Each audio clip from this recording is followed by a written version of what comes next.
ассалому алейкум бинандаҳои арҷманд. барномаи навбатии иттилоотию таҳлилии набзи зиндагӣ манзури шумост. ин барномаест ки дар ҳамкорӣ бо стансияҳои телевизионии мустақили тоҷикистон таҳия мешавад ва маводҳои онҳо дар барнома ҷой дода хоҳад шуд. имрӯз мо дар мавриди рушди минбаъдии соҳаи тухмипарварӣ дар тоҷикистон суҳбат мекунем. мавзӯи тухмипарварӣ ва ояндаи он ин соҳа чӣ мушкилиҳо дорад? Чӣ тавр тухмиҳои ватаниро ҳифз кард? барои дастгирии соҳаи тухмипарварӣ кадом корҳоро ба сомон расонидан лозим? рушди тухмипарварӣ мавзӯи доманадор буда коршиноси барнома директори филиали маркази такмили ихтисоси кадрҳои комплекси агросаноатии донишгоҳи аграрии тоҷикистон дар вилояти суғд бобоҷон домуллоев онро таҳлил мекунанд.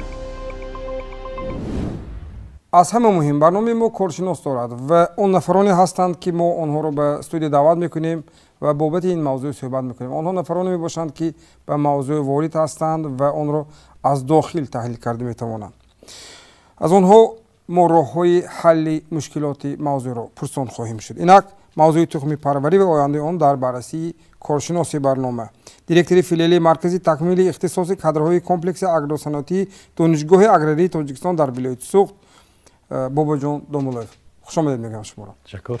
ва рости мавзӯе ки мо интихоб кардем як воқеан ҳам доманаш васеъ. шумо мутахассиси ин соҳа ҳастед. ман шуморо солҳои зиёд медонам ки дар ин соҳа фаъолият доред ва ман нахустин саволи ман аз боби мушкилӣ аст. барои чи аз мушкилӣ? мо аз дастовардҳо огаҳ ҳастем. воқеан ҳам дастовардҳо ҳамешагӣ давоми масалан 30 соли истиқлолият мо марҳила ба марҳила ба дастовардҳои назаррас дар ин самт ноил шуда истодаем. замоне буд ки умуман хоҷагоҳии тухмипарварӣ бисёр ҳоли хароб доштанд. гуфтам ки фалаҷ буданд, аммо ин гӯем барномаҳо ва қонунҳо қабул шуданд ки ин соҳа ривоҷ ёбад. имрӯз соҳаи тухмипарварӣ махсусан дар вилоят чӣ мушкилиҳо дорад? марҳамат. албатта соҳаи тухмипарварӣ яке аз соҳаҳои муҳими соҳаи кишоварзӣ ба шумор меравад, чунки аз он ки мо чӣ хел тухмӣ истеҳсол мекунем, чӣ хел тухмӣ кишт мекунем, ҳосилнокии зироатҳо вобастагии хеле калон дорад. барои он ки соҳаи кишоварзӣ рушд ёбад, мо бояд ба ҳамин соҳаи тухмипарварӣ диққати махсус диҳем. албатта тухмиро олим ихтироъ мекунад, яъне дар асл ихтироъ мекунад. пас аз ихтирои он вақте ки ба вай патент дода мешавад ва ба талаботҳои замонавӣ рост меояд, пас олим аз рӯи тухми аслии худ тухми элитаро ба хоҷагиҳои тухмипарвар барои зиёд намудан мефиристонад. вақте ки хоҷагиҳои тухмипарвар ҳолати молиявишон дуруст аст, ташкили кор яъне дуруст ба роҳ монда шудааст, мо метавонем тухмиҳои баландсифат истеҳсол намонем. чунин хоҷагиҳо дар ноҳияи бобоҷон ғафуров, хоҷагии ба номи ва ҷамъияти саҳомӣ ба номи Урим Хоҷаев, ҷамъияти саҳомӣ ба номи Абдурrahim Ҷумаев, инчунин дар ноҳияи Ҷаббор Расулов хоҷагии деҳқонӣ Якатут бисёр нишондиҳандаҳои баланд ба тухмиҳои баландсифат солҳои охир истеҳсол карда истодааст.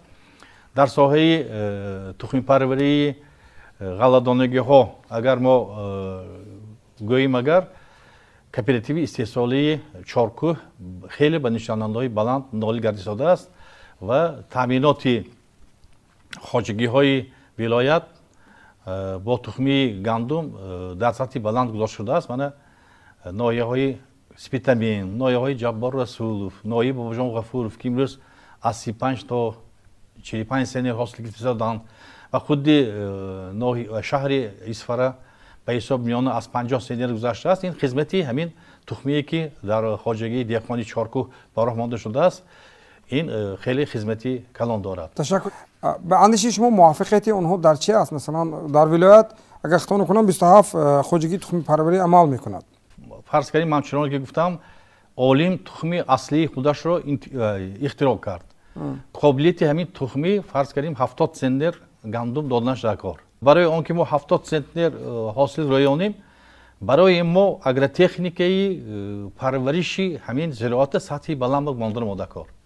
фарз кардем вай ба сари вақт обёрӣ кардан дар кор, меъёри зарури ки нуриҳои минералӣ додан дар кор, азот, фосфор, калий додан дар кор, муҳлати муқарраршуда вай ғун доштан дар кор вая ҳамаша тоза каранда кор, калибровка каранда кор ва ё дору каранда кор ва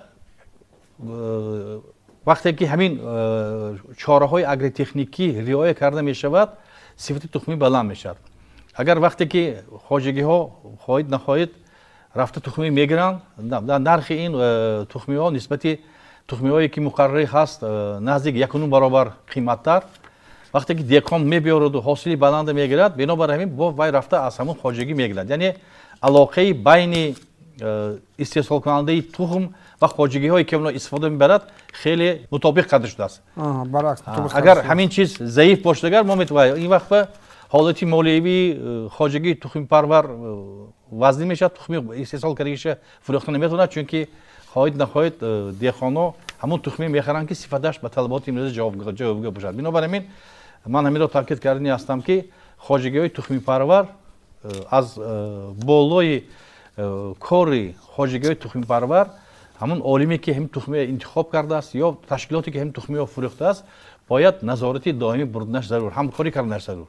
ва дар ҳамин маврид мо метавонем тухмиҳои баландсифат истеҳсол намоем. Биле, ташаккур. Ман як нуктаро гуфтани ҳастам. Аз ҳамон 27 хоҷагии тухмипарварие ки дар вилоят амал мекунад, 20 он самти пахтакорӣ ба гӯем намуди фаъолияташ. Саволи ман дар мавриди зироатҳои сабзавотӣ ягон ишора нашудааст. Вазъи тухмиҳои ин намуди зироат имрӯз чӣ гуна аст? Албатта соҳаи сабзавоткорӣ ва аксарият хоҷагиҳое ки бо тухмипарварӣ, бо истеҳсоли пиёз, бо истеҳсоли боимҷон, бо истеҳсоли помидор машғул мебошанд, инҳо асосан дурагоҳҳои хориҷиро васеъ истифода мебаранд. мо ҳозир иқтидори истеҳсол намудани дурагоҳҳо ва имкониятамон нест. Барои чӣ? Чунки ин ба як лабораторияҳои махсус зарур, олимон сахт кор кунашон дар кор. Бинобар ҳамин аз ҳамин ҷиҳат дурагоҳҳои хосияташ аз чӣ иборат? Шумо ҳамин аз дурага ҳамин соли истифода бурдагитон ба ҳосили баланди сифати баланд ки мегиред. Лекин ҷиҳати манфии ин аз он иборат аст ки аз дурагоҳҳо мо тухми гирон наметавонем. Дурагоҳҳо деҳқонҳоя маҷбур мекунанд ки ҳар сол рафта аз ҳамон намашчӣ буд вай аз ҳамон кадом ташкилотҳое ки ҳаст харидорӣ намояд. Яъне як карата як бор мекунад, аз вай тухми гирифта намешавад. Бинобар ҳамин олимои худмонда ҳам ҳаст, навъҳо монда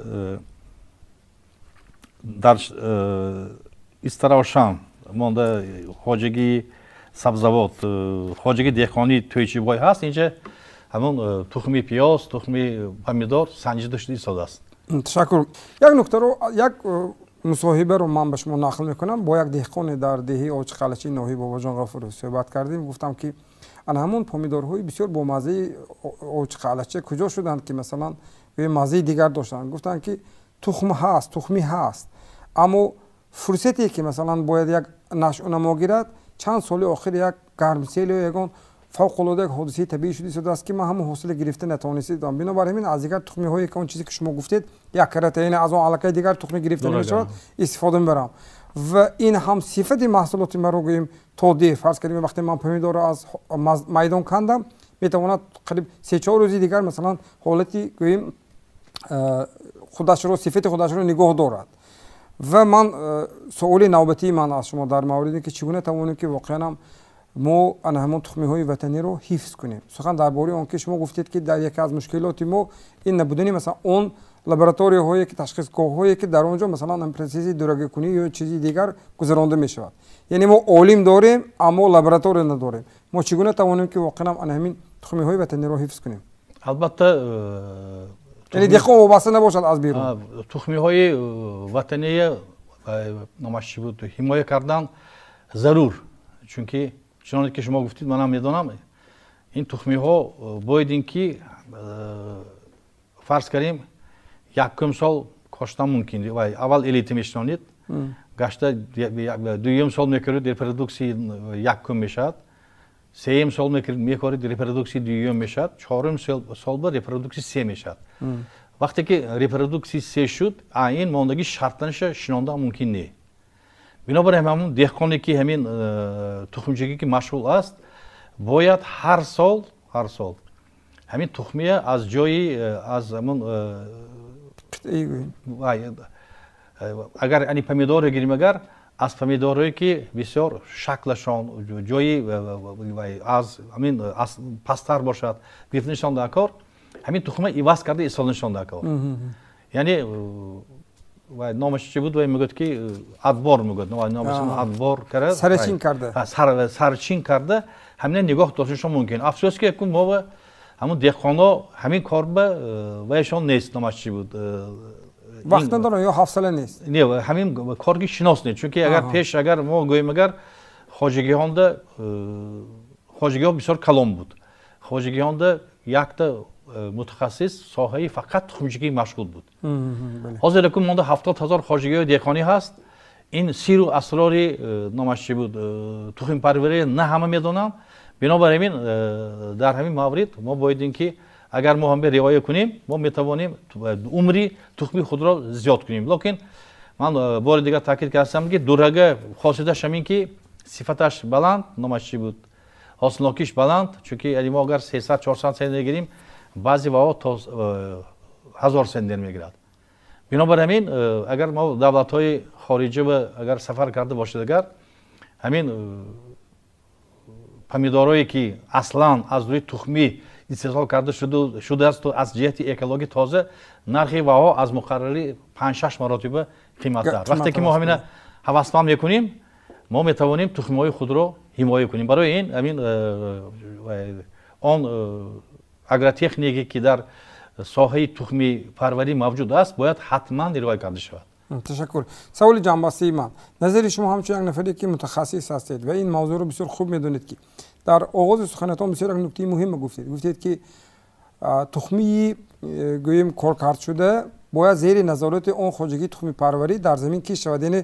رابطه دهقان و اون خواجگی اولین باید مستحکم باید باشد و یک نکته دیگری گفتید که در اون همه نوری های مینرالی سری وقت و به اندازه‌ای که مقرر شده است باید داده شود معلوم است که امروز در شرایط حاضر نرخ نوری های مینرالی خیلی گران شد و مثلا حال اون دهقان و اون خواجگی تخم پروری چی میشود نظر شما به این مسئله البته من یک چیز تاکید کردنی هستم که من حاضر وقتی که خوانش های اقتصادی هم گذراندیم من دهقانا فهمیدم که زیاده از 50-60% محصولاتی که ما میگیریم این همش با واسطه نوری های مینرالی استحصال کرده میشود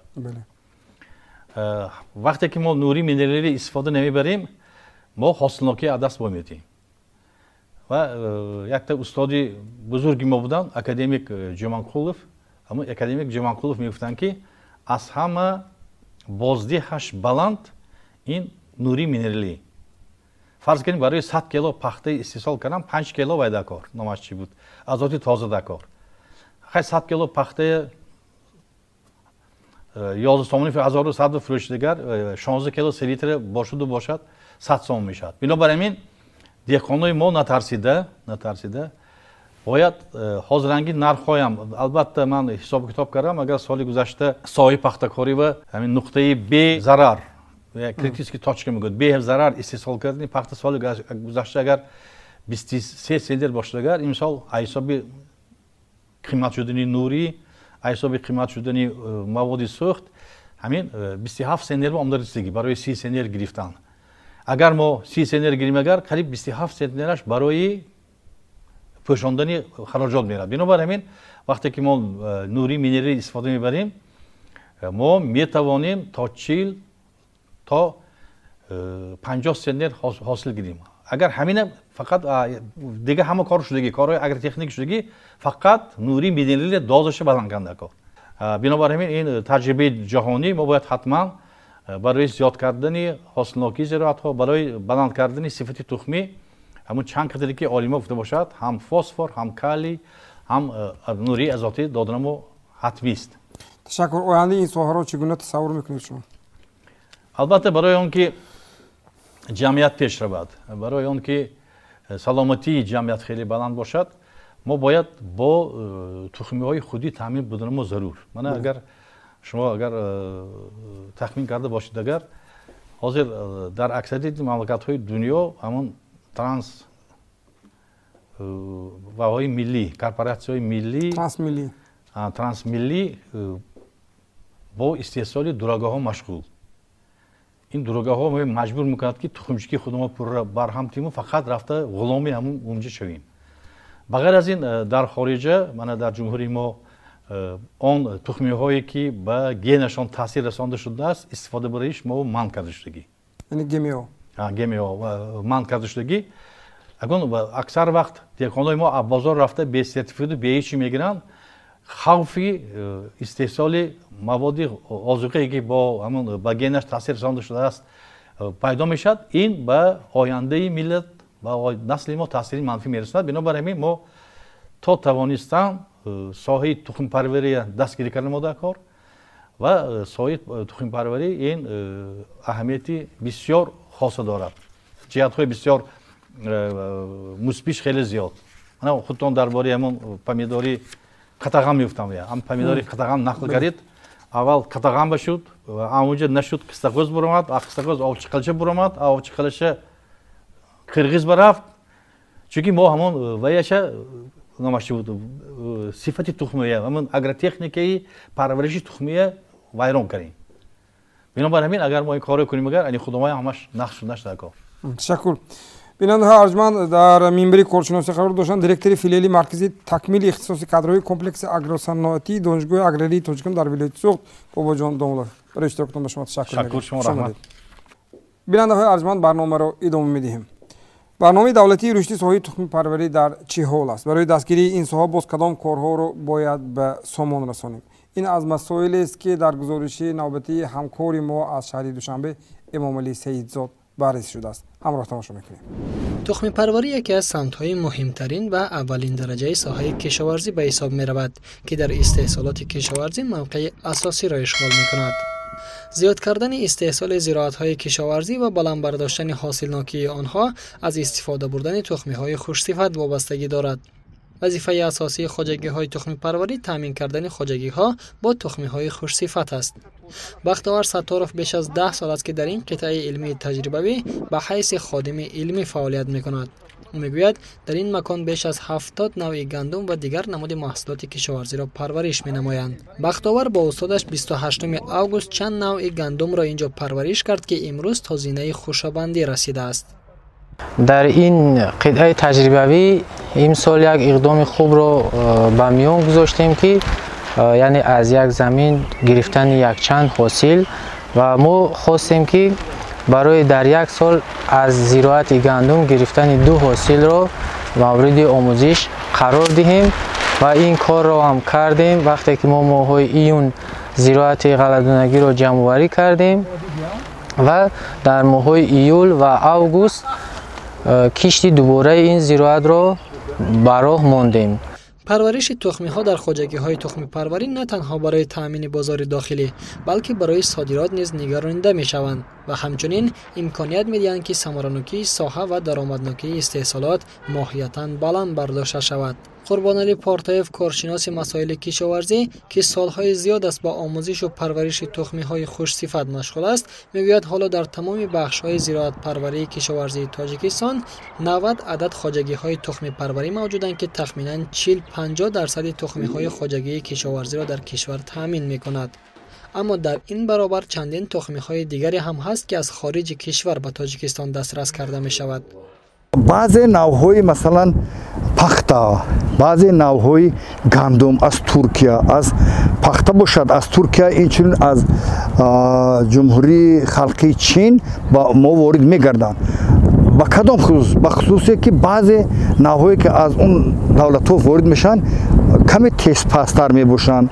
онҳо дар як гектар масалан мо 70,000 ниҳол агар кишт кунем, дар он навъҳое ки масалан аз Чин ворид мегардад, технологияи худи онҳо ҳамин хел аст ки тахминан 500-600 тони миллион ниҳол дар як гектар кишт карда мешавад ва аз ҳамин ҳисоби миқдори масалан навъҳо ҳамон ниҳолҳои навҳои пахта онҳо ҳосилноки 35-40 то 50 центнерро ба даст меоранд. Тошали Назруллоев, коршиноси дигари ин соҳа аз Институти зироаткорӣ мегӯяд, тақрибан 65-70% тухмиҳое ки дар хоҷагиҳои ҷумҳурӣ парвариш мешавад, маҳз офаридаи Институти кишоварзӣ аст. имрӯз дар ҷумҳурӣ 90 хоҷагӣ тухмипарварӣ фаъолият мекунад, вале бо баъзи сабабҳо онҳо бисёр яъне ки тухми хусифат истеҳсол кардан наметавонанд, чунки бо хоҷагиҳои бо институтҳои муассисӣ ҳамкорӣ зист надорем мо. бинобар ҳамин таклиф карда мешавад ки дар ҳар як минтақа бо институтҳои соҳавӣ бо институтҳои яъне ки аз ҷумла зироаткорӣ бояд кору фаъолият намоянд. ба гуфтаи коршиносони соҳа, боло рафтани арзиши нуриҳои минералӣ ва нарасидани техникаҳо яке аз умдатарин мушкилоти ин соҳа ба шумор меравад. эмомалӣ саидзод, махсус барои барномаи хабариву таҳлилии набзи зиндагӣ. бинандаҳои арҷманд, шумо барномаи иттилоотии таҳлилии набзи зиндагиро тамошо карда истодед ва мо дар мавзӯи рушди соҳаи тухми парварӣ дар кишвар суҳбат дорем. риёсати кишоварзӣ ин ниҳоди зертобаи вазорати кишоварзӣ аст ки ин соҳаро дар ҳамон минтақа корбарӣ мекунад. ҳайати эҷодии барнома бо масъулони ин ниҳод бобати ин мавзӯъ бобати ояндаи соҳаи тухми парварӣ дар вилоят як суҳбате доштанд. дар чунин ниҳодҳо одатан одат карданд ки ҳамешагӣ аз дастовард сухан кунанд ва аз камбудӣ камтар сухан мекунанд. аммо ба андешаи мо камбудӣ бояд гуфта шавад то дар оянда он ислоҳ гардад. инак ба он мусоҳиба таваҷҷӯҳ мекунем. пештар барномаи рушди соҳаи тухмипарварӣ барои солҳои 2016-2020 буд ва ҳукумати ҷумҳурӣ лозим донист ки барномаи рушди соҳаи тухмипарварӣ барои солҳои 2021-2025 таҳти рақами 17 аз 3 апрели соли ҷорӣ соли 2021 ба тавассутӣ расонад ва дар ин асно моҳи декабри соли 2021 таҳти рақами 574 қарори раиси вилоят дар бораи тасдиқи барномаи рушди соҳаи тухмипарварӣ дар вилояти Суғ тасдиқ кардем. ҳоло дар тибқи қарори ҳукумати ҷумҳурии Тоҷикистон дар вилояти Суғ дар шабакаҳои махсуси тухмипарварӣ 20 хоҷагоҳи пахтакори вилоят, 4 хоҷагоҳ ба истеҳсоли картошкаи тухмӣ, 3 хоҷагоҳ ба истеҳсоли тухми гандум, 1 хоҷагоҳ ба истеҳсоли тухми шӯле фаъолият доранд. барои ҳосили соли 2022 кишоварзони вилояти Суғ дар якҷоягӣ бо хоҷагоҳи махсуси тухмипарварӣ захираи пахтии тухми, картошкаи тухми, зироатҳои ғалладонагӣ ба монанди гандум ва ҷави баҳори тирамоҳӣ 100% таъмин карда имрӯзҳо киштукор бо маро идома дорад. албатта пеш аз ҳаминро гуфтан ҳастам ки имрӯз тағйирёби иқлим на балки дар Тоҷикистон азиз, балки дар ҳамаи дунё имрӯз тағйирёби иқлим аст. чӣ хеле ки роҳбарияти ҳукумати ҷумҳурии мо, президенти кишвари мо дар ҳамин барномаи рушди соҳаи тухмипарварӣ олимони соҳа, мутахассисони соҳаи кишоварзиро вазифадор карданд ки оид ба тағйирёби иқлим бештар навъҳои нави зироатҳои ғалладонагӣ, пахта, зироатҳои равғандӣ, хӯроки чорво, картошкаро ихтироъ намоянд ки ба ҳаминҳо устувор бошад, яъне ба касалиҳо, ба хушкӣ, ба намӣ устувор бошаду бояд кишоварзон аз ин зарар набинанд. чӣ хеле ки ҳамин деҳқонони пуртаҷриба олимони соҳаи ҳамин кишоварзӣ мегӯянд ки аввалаш ин ки мо тухми тиллоӣ киш намоем, лекин чорбиниҳои саривақтии парвариши агротехник риоя накунем, мо ҳосили баланд намегирем. мо бояд дар он сурате ки мо ба тухми хушсифат киш кардем, мо бояд меъёри обёрӣ, мисол коркарди байни қатор, озуқдиҳӣ бо меъёри таносубаш, эмин нигоҳ доштан аз касиди ҳашаротҳои зараррасон, мо бояд ҳаматарафа коркар гузорем. баъд аз ҳамон ҳосили баланди дилхоҳ рӯёнда метавонем. барои ҳаминам пеш аз имрӯз филиалҳои суғдии институти зироаткорӣ, он қитоаи навсанҷӣ ки имрӯз ба парвариш ва хоҷагоҳи махсуси тухмипарварӣ ба парвариш истеҳсоли зироатҳои олимони истеҳсоли худӣ дар соҳаи пахтакорӣ мана Хуҷандшафтов, Ориёӣ, Неъмат, Ирам, Дехонбобо, Тезпур мана ва корбарӣ карда истоданд. имрӯз якчанд навъҳои гандум, ҷав, инчунин картошкаи тухмӣ ба монанди Шукрона, Нурнисо, Файзобод ки имрӯз дастранҷи олимони худи тоҷик ҳастанд, мо бисёртар ҳаминҳои истифода бурда ҳосилноки баланд гирифтасем. барномаро идома медиҳем.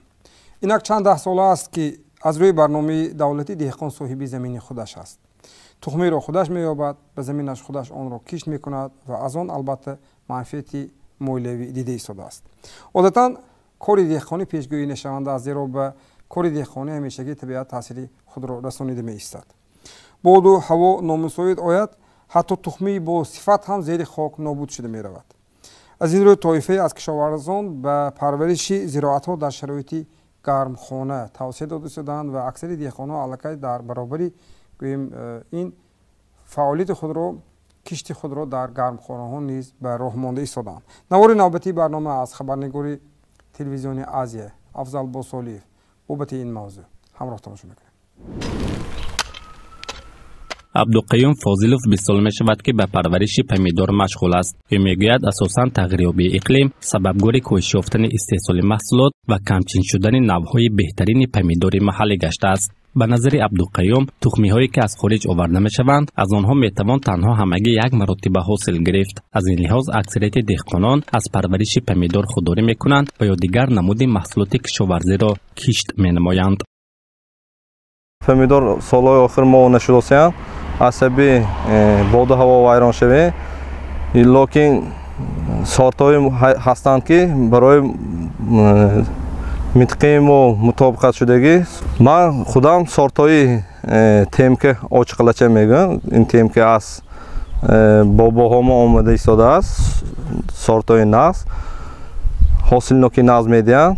هم برای همون سبب ما همین سورت‌ها رو کش کرده ایستادیم. دیگه سورت‌هایی که از خارجی میبرن چی خیر؟ از دیگه خارجی ها اومدگی ناز، لیکن طعمشون صفتشون جوابگوی نیست است. آنها حاصل نوکی ناز میتینن لیکن تخمی نمیتین. متخصصان باشند سبب کم استحصال گشتن پمیدور را با عامل‌های دیگر هم به مانند پیدا شدن کویه‌ها وابسته می‌کنند که در 100 سال یک مرتبه در این یا آن کشور زیاد گشته در عین حاصل بندی ضرر می‌رسانند.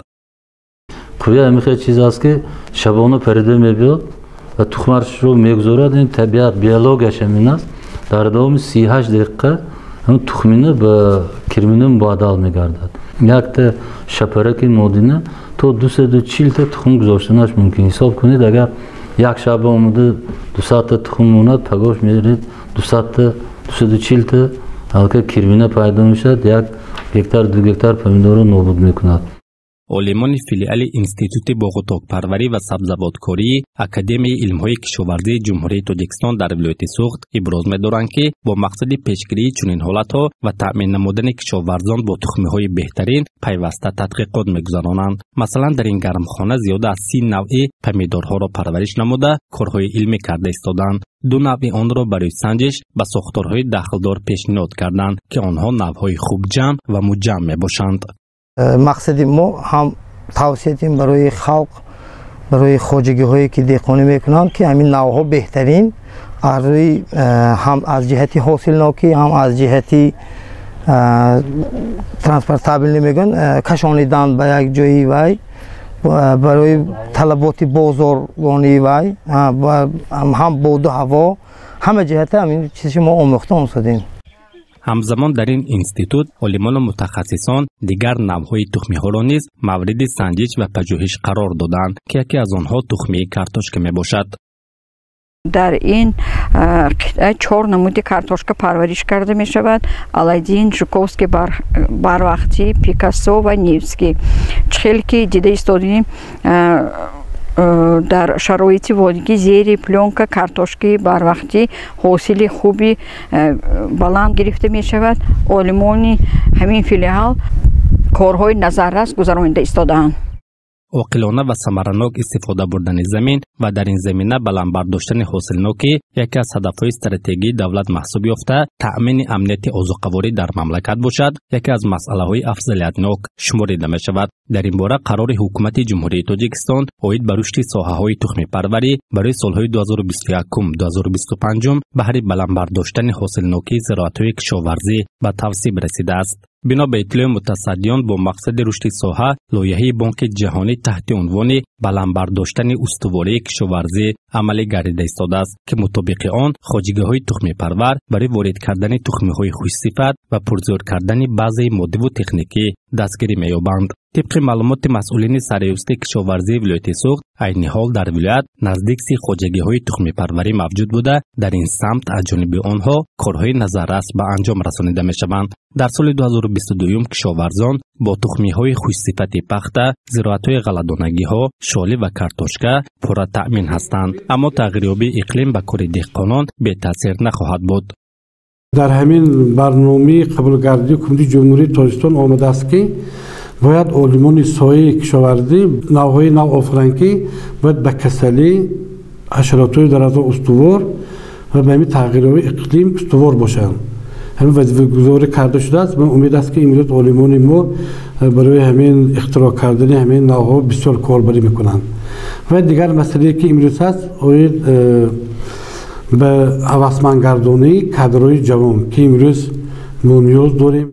طوری که گفته می شود برای دریافت تخمی های بهترین زراعت و نهال ها از جانب علمان و متخصصان پیوسته کاربری ادامه دارد، اما تا کجا در این سمت موفقیت به دست می آید به این سوال تنها وقت پاسخ خواهد داد. گزارش افضل باسلیف، ولی جان دسمتوف، آزیا. بیننده های ارجمند، موضوع رشد صحی تخم پروری بسا دامنه‌دار است و ما در این برنامه بیشتر در مسئله های عمومی این موضوع ایستاده گذاشتیم. برای شناختن صفت تخمی ها لابراتوری های فنی که موافق به تکنولوژی معاصر است باید فراهم آورده شود.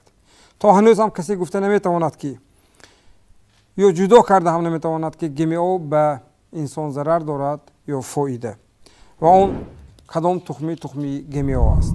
ما حتما در برنامه های من بعده بابت این موضوع بازم برمیگردیم، زیرا اطراف این موضوع بازم گفتنی های زیاد است. این برنامه اطلاعاتی تحلیلی نبض زندگی بود. خیر، خانه آباد و سربلند و سلامت باشید. موضوع آینده برنامه نبض زندگی با مسئله مبارزه با ضرررسان‌های کشاورزی بخشیده می شود. تا کجا چاره‌های پیشگیری از حشرات‌های ضرررسان برای محصولات خارجی قشلاق منفعت بخش است؟ در حالت دچار شوی به این حادثه طبیعی چی باید کرد؟ نبض زندگی با این مسئله روی آورده در برنامه نوبتی این موضوع را تحلیل می‌کند.